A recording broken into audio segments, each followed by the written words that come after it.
chitta goes out, yeah? Bring it back instantly, yeah? And don't ask yourself, why is this thought coming, why is that thought coming, why is this memory coming? I may come, yeah, just that. You never ask when the clouds are coming, why are the clouds are coming? Huh? They come and they go, they come and they go, they come and they go. Huh? The same with our chitta. Yeah? Thoughts come and go, huh? Memories come and go, feelings come and go. We don't have to, we don't ask why is this feeling coming now, or why is this, why is this thought coming now, or why is this memory coming now. That's not important. Important for samatha meditation is to bring it instantly back. Huh?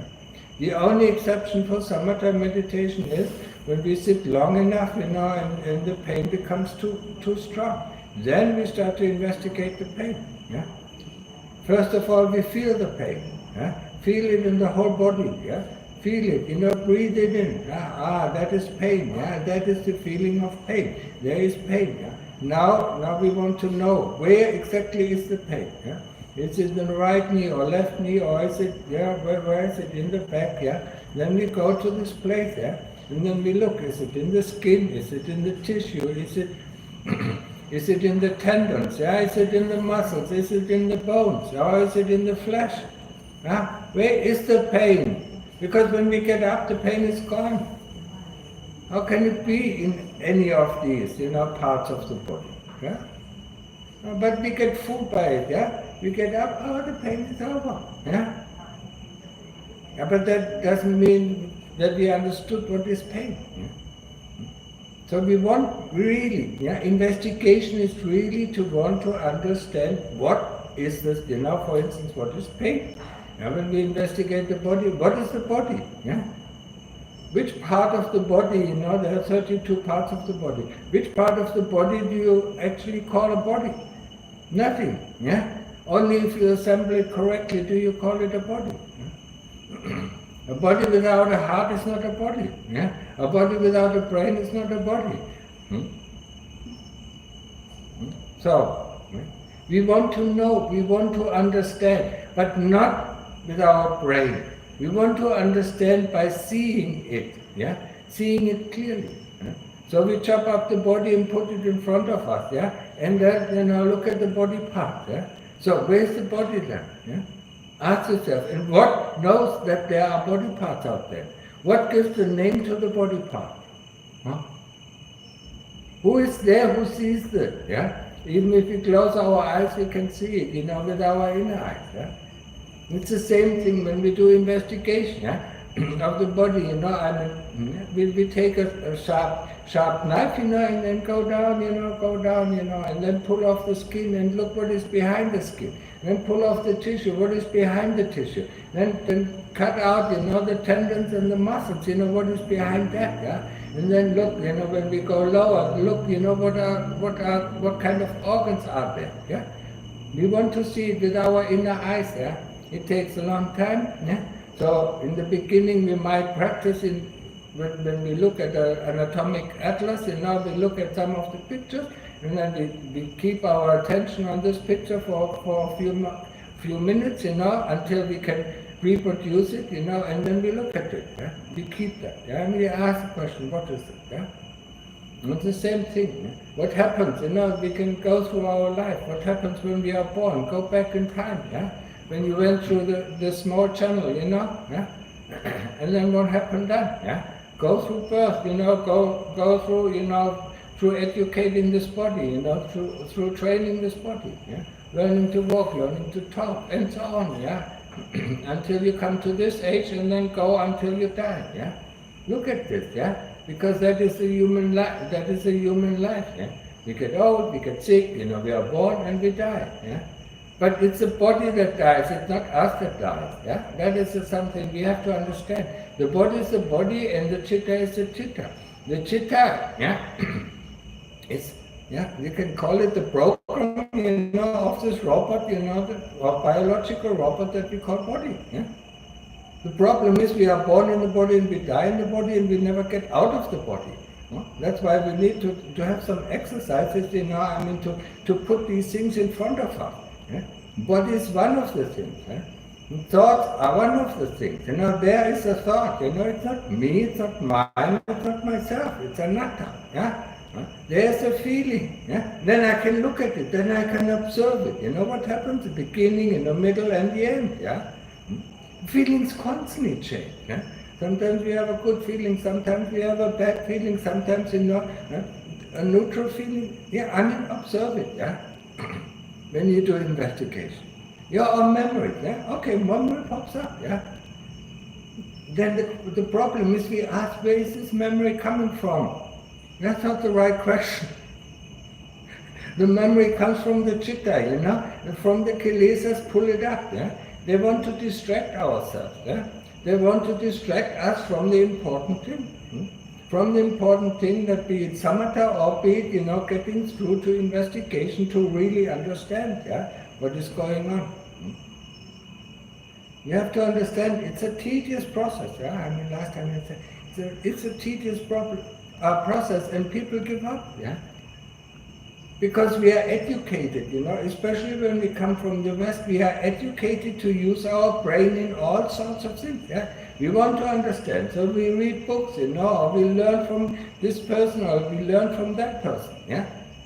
But that is not the way.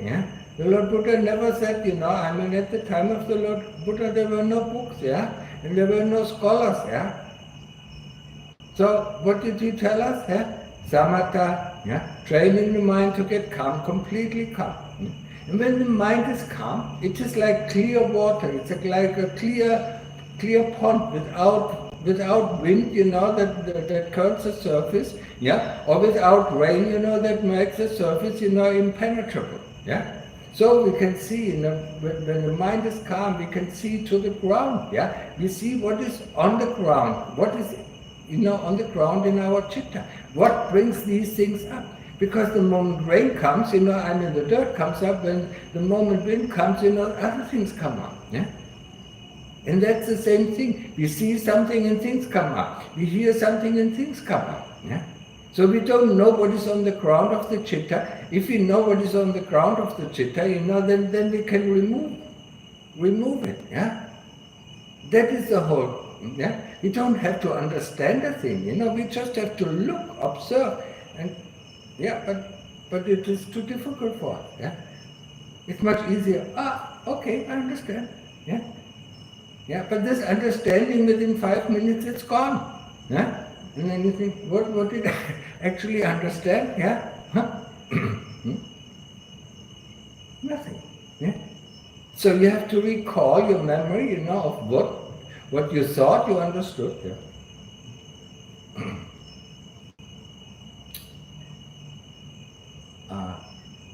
There was, I don't know if I can get it together, but there was a professor at MIT, or was it Harvard?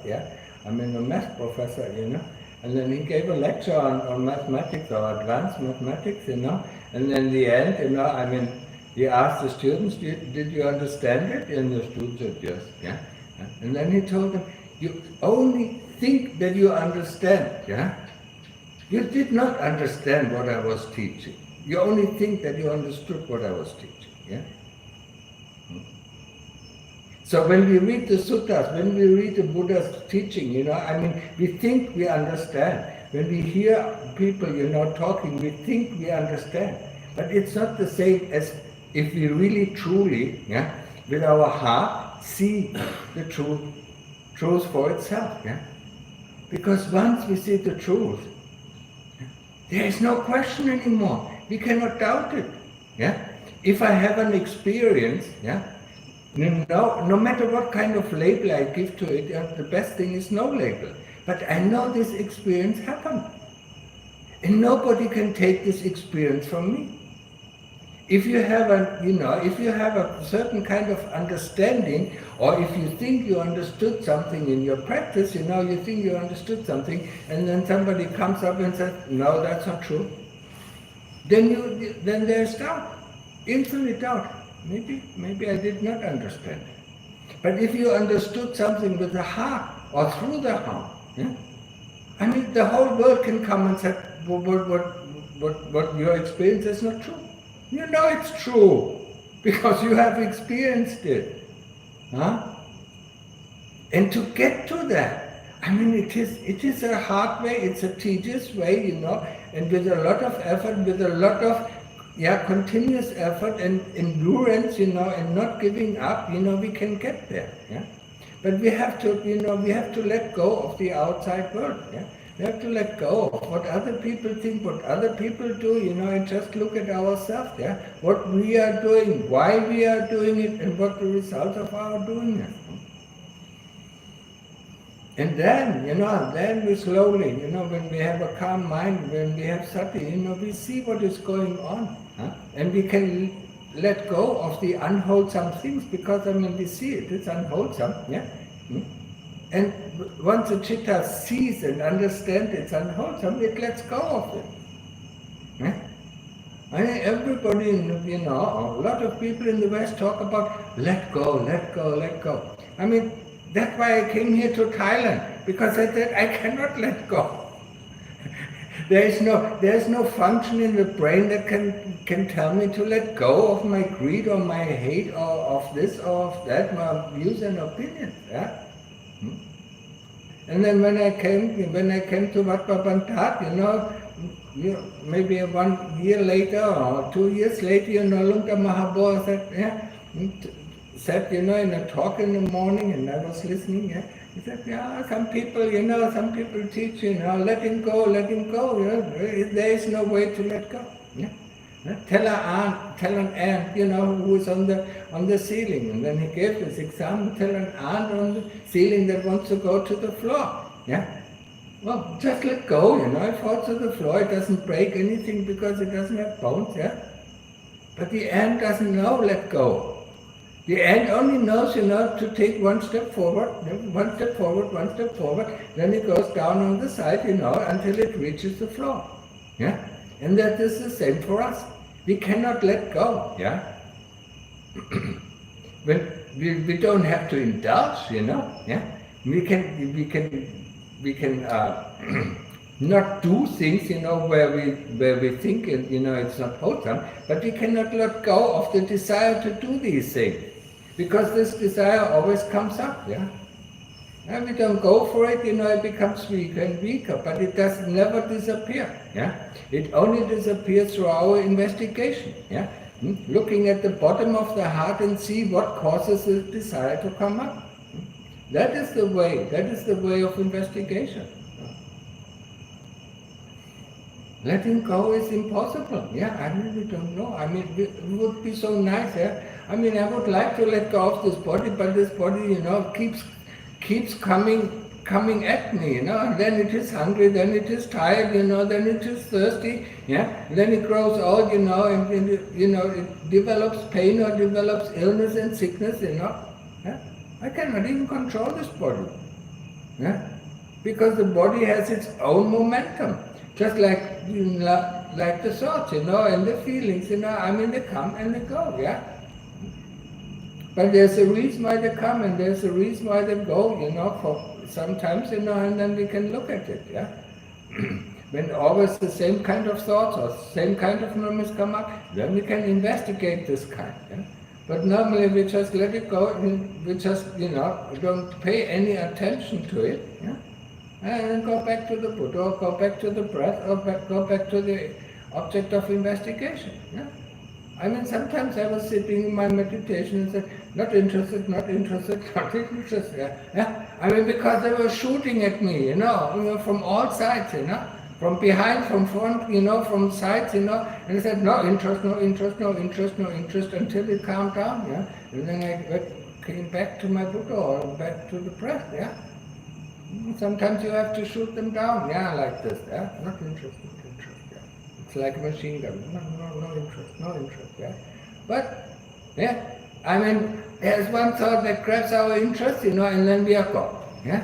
Oh, yeah, that's a new thought, I never had that, Oh, wow, this is amazing, this must be the true insight, yeah. No. Just doubt it, said, I'm not sure, yeah. When this comes up, I'm not sure. And then you see, shaking. Yeah? It wasn't a true insight. Because a true insight you cannot doubt. Yeah? only your assumptions, your views, your opinions. This you can doubt, yeah. Other people can put you in doubt. Yeah? That's it, yeah? Understand that, yeah.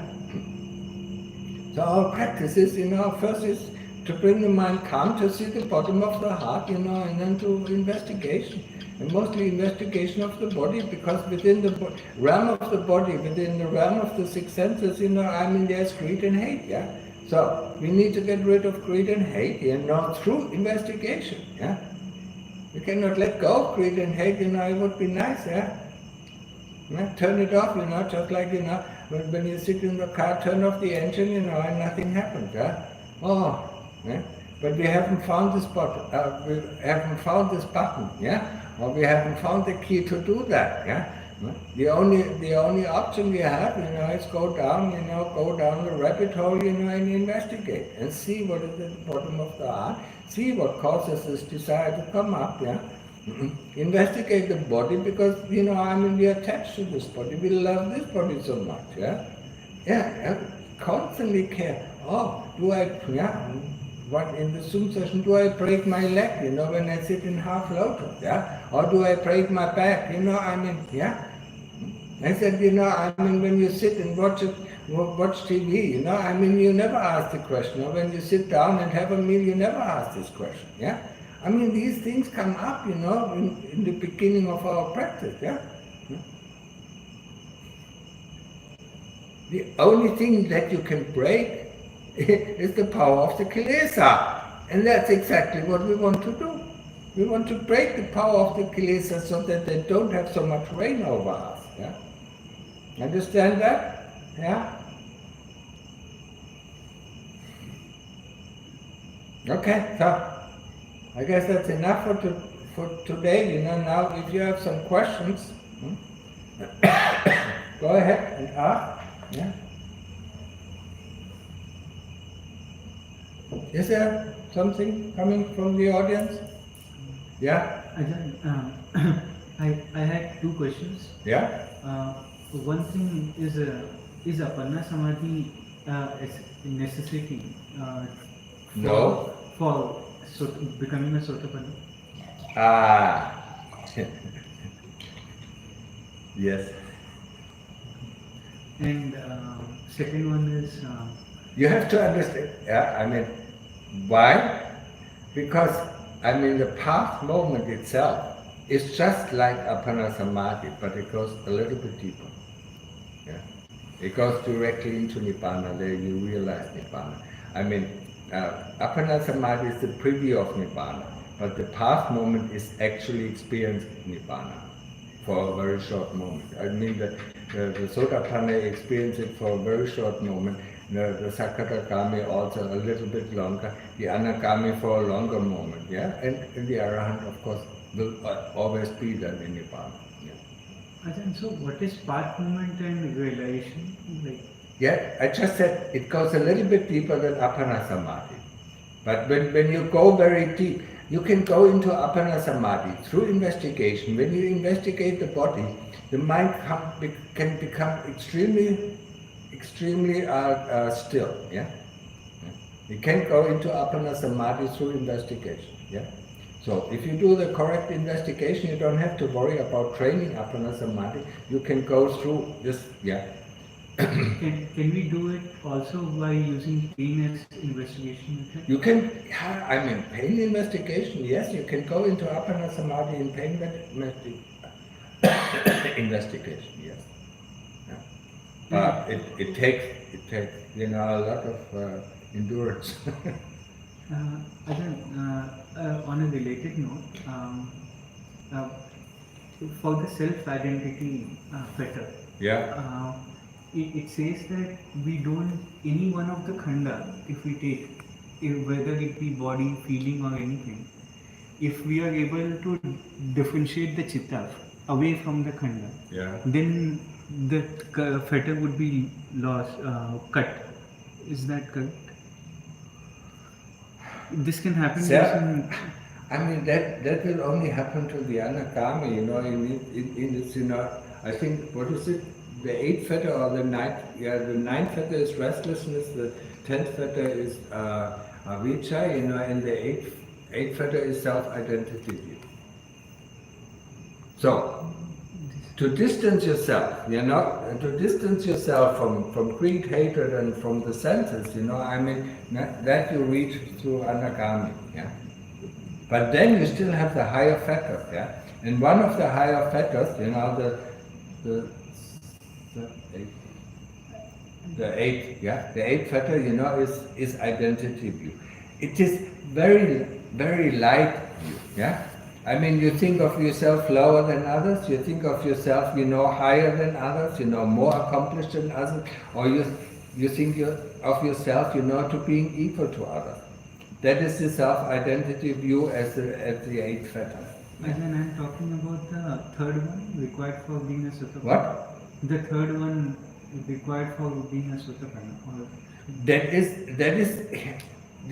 no, it's not self-identity view. It's a view that we and the body are one and the same thing. Yeah. If you read, the best description of these fetters, is actually in the Life of Inequality in the last chapter. I mean, I've never seen anything that is so clear and so precise. Yeah. Yeah. There you see it. I normally take, as a third fetter, the last one, because I think it is a more difficult one, the identification with the body, and Lumda Mahabodha takes it as the second one. Yeah? And he thinks, that not keeping the precepts or not the Paramatha was, forget it, the Silapata Paramasa, yeah, he takes that as the third one. Yeah. Yeah.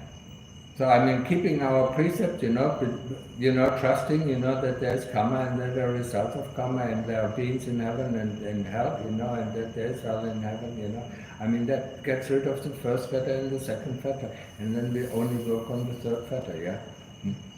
Distance ourselves, and that's why I say, going, yeah, take all the body parts out, cut them off, throw them out, dissect the body, and look at them, yeah. Look at all the parts, You can take the 32 parts, or you can do it as you wish, lay it out, and what sits here? What sees these things? Yeah. And there you see, you clearly get a distance, yeah, from the body, yeah. The moment, and that moment, if you really do it, and if you have done it 1,000 times or 10,000 times, there is no identification, yeah. Then the identification, loses, that once all the body parts are out, it is broken for a moment, yeah. And this is something that we need to reach, yeah, in order, to really understand, to really cut that. Yeah, you should come a bit longer. It's difficult to do it, in one week.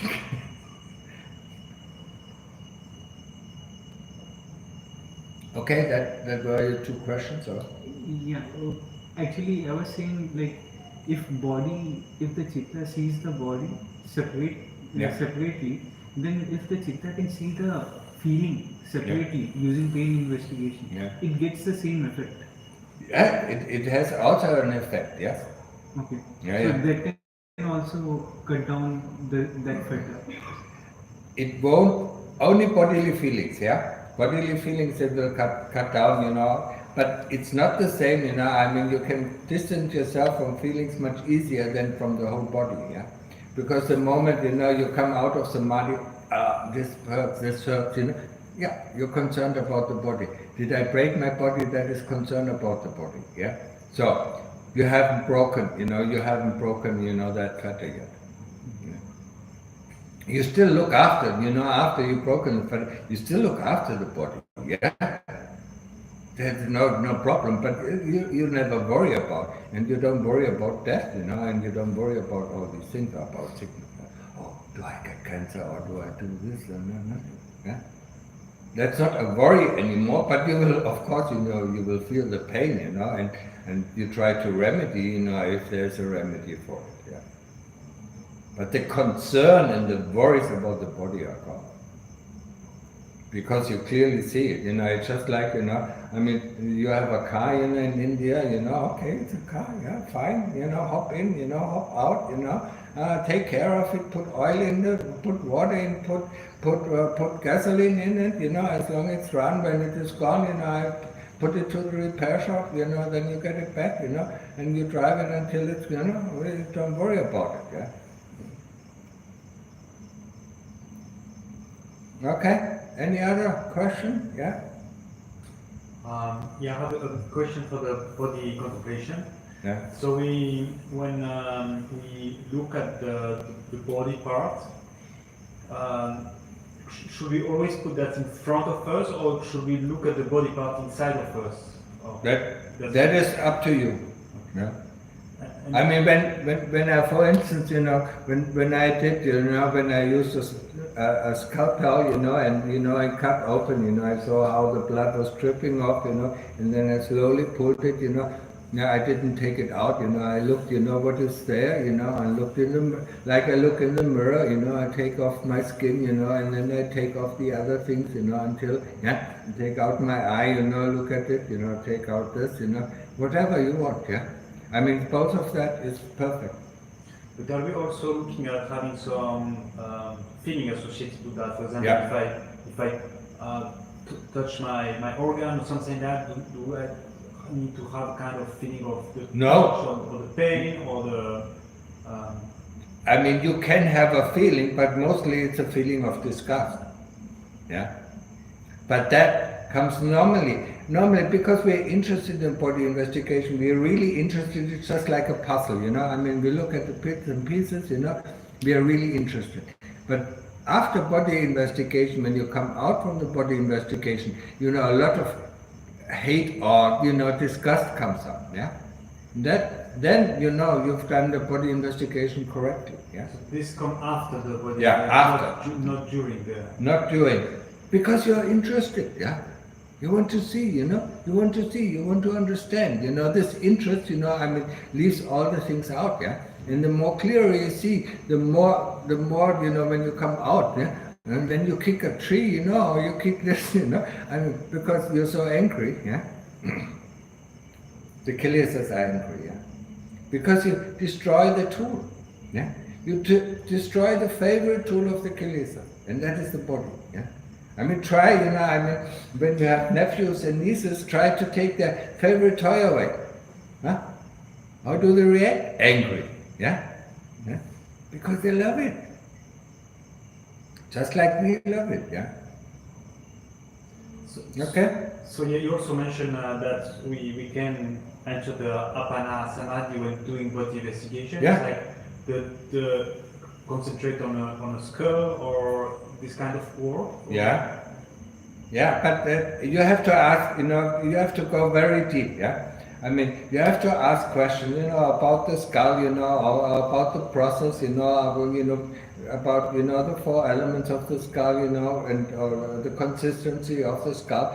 And you have to deny every answer that comes up. Yeah? You have to say not true, or I don't believe it, yeah? Until there's no answer coming up, yeah? If you're really quiet enough, the answer comes from the heart. Yeah? And that is also the way, to enter apana samadhi through body contemplation. Yeah? I mean, Lungta Mahabor, wrote the book, I think it is a little bit difficult translated, so lots of people misunderstand it, yeah. For instance, that also samatha, what is it? Samatha develops wisdom? Wisdom develops samatha. Yeah? Wisdom develops samadhi. What? Wisdom develops samadhi. Yeah, wisdom develops samadhi, yes. Yeah. But only if you go deep enough, yeah. But if you have not enough sati, it won't develop samatha. Yeah. Okay? So you had a question. In the sutras, when somebody reached the stage of Sotapanna, it's written that he gained it because of his deep insight in the dependent origination. So, everything that is bound to birth is also bound to death. That insight, Yeah. you find it in some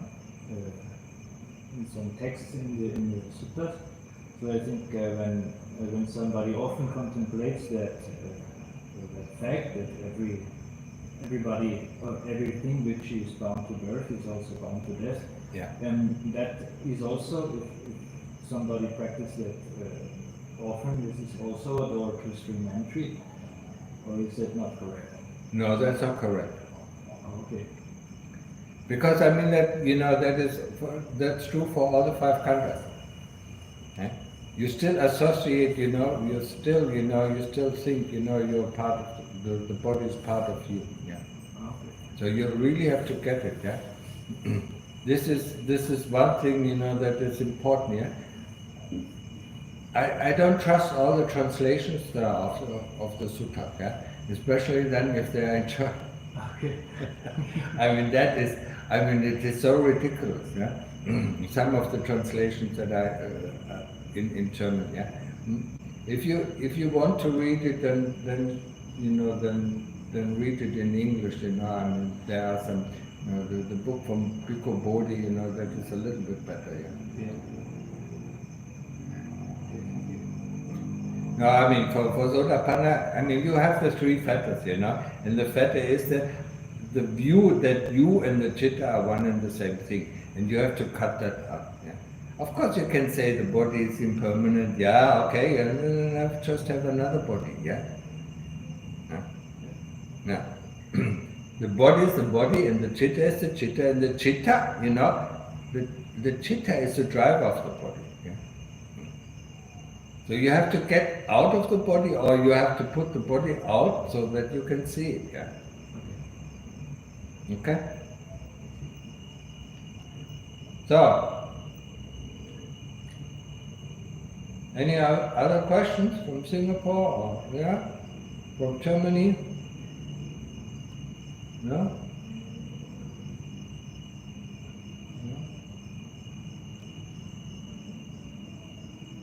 Second on that. Dann komm mal vor. Yeah. Yeah? One question related. You can come already. But One one question? related to your practice, like how long did it take for you to complete pain investigation? To complete pain investigation? At least the first stage of pain investigation. First What stage. do you mean, the body investigation or the pain? Pain investigation. Pain investigation. At least 7 years, yeah. So, It was difficult, yeah. The last stages, because you go through 3 stages of death, the pain investigation. The pain investigation, until you understand that the pain comes from the heart, that is easier done, yeah. But to go through the 3 stages of death. The first stage is, when your breath stops and you think you die, yeah. You will come there, maybe after 3 hours, also, yeah. And then you really have to let go, yeah. You have to let go of this, okay, whatever, keep, whatever is left, I stay with that, yeah. And then after that, you really feel, somebody, is taking the breath away from you, yeah. So you go through that, yeah. That is, that is still okay, yeah. The next one, is the stage, and then, for 2 hours, it's perfect, fine, until the next stage of pain comes, and then it is fire. The whole body is on fire. It is burning up. It's burning inside, burning inside, burning outside. Yeah, it's completely burning up. Yeah, and you feel you die in the fire. And then once you go through that stage of death, then you go through. Then it is quiet again, and then you come through the last stage of death. Yeah, where everything is ripped apart. All the organs, all material is ripped into the 4 elements. Yeah. You explore. Once you can go through that stage, you're finished with your pain investigation.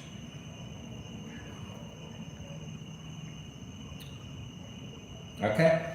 I'll go ahead. Yeah, 3 questions. What is the highest stage that a layperson can attain by putting maximum effort? I mean, if I explained it actually in the Zoom session, I mean, it depends on what we did in the previous life, yeah. I mean, yes, you can attain as a layperson, probably nowadays, yeah. Maybe you're lucky, Sakarakami once returned. Is it true that you cannot reach arahantship being a householder? Yeah, I mean that I would that completely out of question. It's impossible. At the time, I mean, I explained it also in the Zoom session. At the time of the Lord Buddha, I mean, if they wanted to reach anagami or arahantship, I mean, they lived alone in a house, and didn't communicate with anybody. But as a normal household, I mean, who has to do his cooking, who has to go shopping, who communicates with others, it is impossible.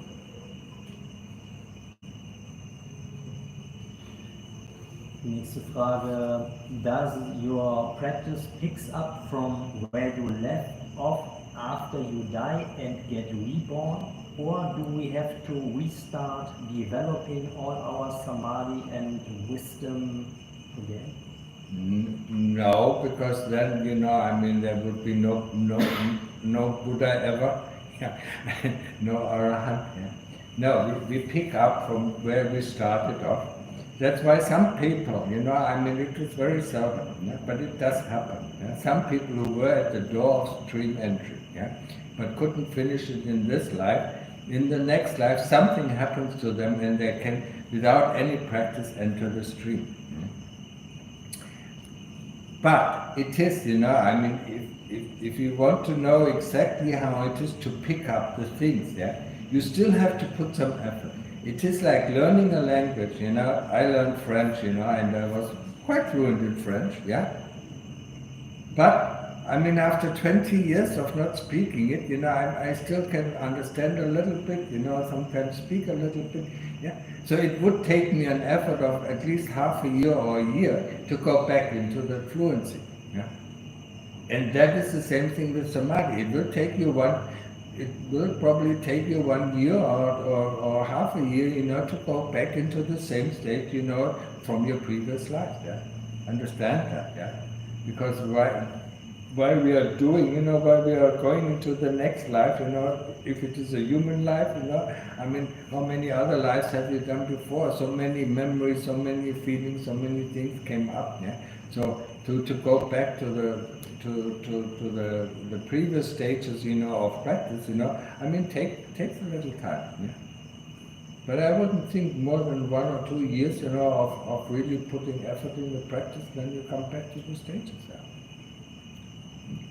That is the same thing, with what the Mahabharata said, about the jhanas. People who have practiced the jhanas in the previous lives, the moment they practice the samadhi in this life, they automatically go into the jhanas again.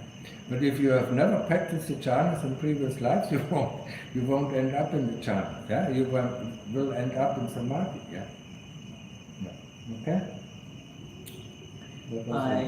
I also heard from you once that it is not guaranteed to be close to Dhamma again in next life if you only practice. You have to support the Sangha too, as well. Is it true? Yes, you have to. I mean, Yes, I mean, if you want to become a monk and practice, earnestly, of course, you have to support the Sangha. If you devote, to Buddhism, and read the suttas, and listen to good Dhamma teachers, then it is likely that in the next life you can attain to the same thing. I mean, it's pretty clear. I mean, I talked about karma. If we do certain things, we are generous with our time. I mean, this comes back to us. We are giving. We are giving to people. That will come back to us. We support the monks. We support. The Sangha of the Lord Buddha. I mean, and this kind of merit, will come back to us. So when we are when we become a monk, and then think, oh, Mechi, I mean, how many lifetimes does it take to support the Sangha to be able, to stay as a monk, like the Thais, for 50, 60, 70 years, yeah? It takes a lot, I mean, not only one lifetime is enough, it takes a lot of lifetimes, to be able to become a monk, yeah? Or, also Mechi, yeah? You have to support a monk, yeah? But if you support, the teachings of the Lord Buddha, if you support the teachers who give Dhamma, then it is very likely that you come, very likely that you come in contact with this teaching again. Yeah? So, I hope it's clear. If it's clear to you, then it should be clear. Okay. Ich versuche das mal so, ich weiß nicht, ob ich es glatt lesen kann, es ist so ein bisschen unverständlich geschrieben. Is masturbation and watching adult content considered to be sexual misconduct? No. Why should it be? Sexual misconduct is using somebody, somebody, I mean a person, or an animal, for one's own sexual pleasure, when one is not in a relationship. So. Okay, sind wir fast fertig. I know from Christianity, masturbation, is a sin, but not in Buddhism. Jetzt bitte diese Person is asking you, can you please stress the importance of celibacy so I can be more motivated to keep it? I mean, that depends, I mean, the importance of celibacy is if you want to overcome, sensual desire, then it is a must of being celibate, If you don't want to overcome sensual desire, it's not a must. You understand, if you're celibate, you see all the desire, the sensual desire coming up. If you fulfill them, you don't see them. You don't, I mean, it's regular. You just go for it. And there's no big deal. But when you sit in meditation after 3, 4, 5 years, or maybe sometimes after 2 or 3 months, this strong desire comes up, and then you have to deal with it. That's why, I mean, celibacy is one thing, I mean, why do we have to do tangas? I mean, do we have 13 tangas? I'm sometimes saying my memories. I think it's 13 tangas. It's to bring out, when we practice one of the tangas, one is, for instance, just, not using a spoon, but, eating from the bowl, or, just eating what people put in your bowl and not taking any other kind of food, to bring up the kilesas, If the kilesas don't come up, if sensual desire doesn't come up, you cannot cut off their head, If they don't show itself, I mean, if you always give in, they really don't show their strength, and then we cannot cut off their head. That is the whole point of the two tangas or celibacy, or keeping the precepts. If people don't keep the precepts, they don't see anything wrong. There's nothing wrong. Everybody around me does the same thing, so what's wrong with it? Okay? So, understood? Okay, let's go back to practice,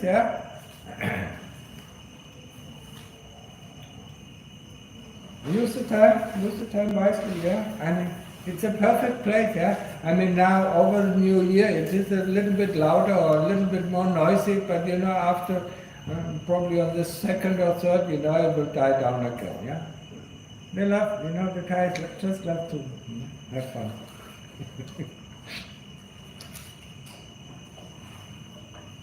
But I guess the Indians as well. New Year. But also the Europeans.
Chitunanda.